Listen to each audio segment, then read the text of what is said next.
एक ऐसा राजा जिसके डर से पूरी प्रजा कांपती थी।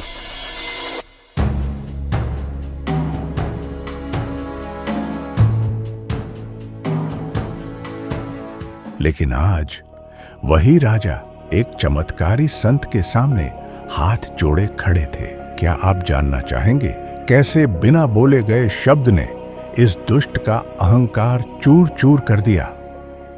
ये कहानी है राजा विक्रमादित्य की, जिसने अपनी तलवार के बल पर सैकड़ों निर्दोषों को मार डाला। उसका मानना था, मैं भगवान से भी अधिक ताकतवर हूं, लेकिन इस दुष्ट को पता नहीं था कि यही अहंकार इसके पतन का कारण बनेगा।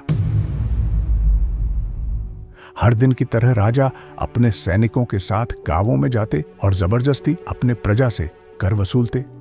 अगर कोई भी राजा के खिलाफ बोलता तो उसे जान से मार दिया जाता। एक दिन एक संत महात्मा अपने एक हाथ में कमंडल और एक हाथ में त्रिशूल लिए उस गांव में आता है और गांव के चौराहे के पीपल के बड़े से वृक्ष के नीचे बैठकर भगवान के ध्यान में समा जाता है।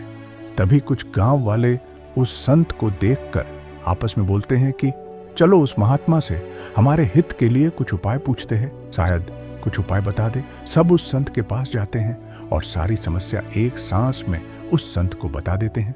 ये सुनकर संत थोड़ा मुस्कुराया और बोले, धैर्य रखो बच्चों, सब सही हो जाएगा। ये बोलकर संत वहां से उठकर चला गया। अगली सुबह जब सारे गांव के लोग अपना अपना काम कर रहे थे, तभी राजा का सैनिक हाथी पर सवार होकर गांव आया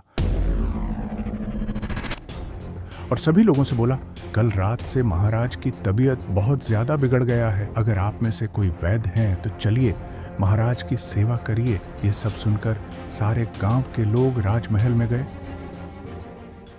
तो वहां देखा राजा बहुत ही कष्ट में है। राजा का शरीर मानो सुख के लठ हो गया हो। तभी वहां पर वही दिव्य संत आए और बोले, महाराजा विक्रमादित्य, आप अपने अहंकार में डूबकर बहुत दुष्टता की है। आपने बहुत से गरीब और निर्दोष लोगों को बिना किसी गलती के मारा है। तुम्हें अवश्य ही ये बात पता होगा कि कर्म का फल भुगतना ही पड़ता है। तभी राजा बोले, हे भगवान, मैं अपने अहंकार में डूबकर ना जाने कितनों के जाने ली है। इसका परिणाम तो मुझे नहीं पता था, परंतु अब मैं जान चुका हूं कि कर्म का फल अवश्य भोगना पड़ता है। कृपा करें भगवान मुझ अधम पर। मैं वचन देता हूं कि अब जीवन में कभी पाप नहीं करूंगा। तभी उस संत ने राजा को परम पवित्र गंगा जल पिलाया। इसके बाद देखते ही देखते राजा ठीक होने लगा।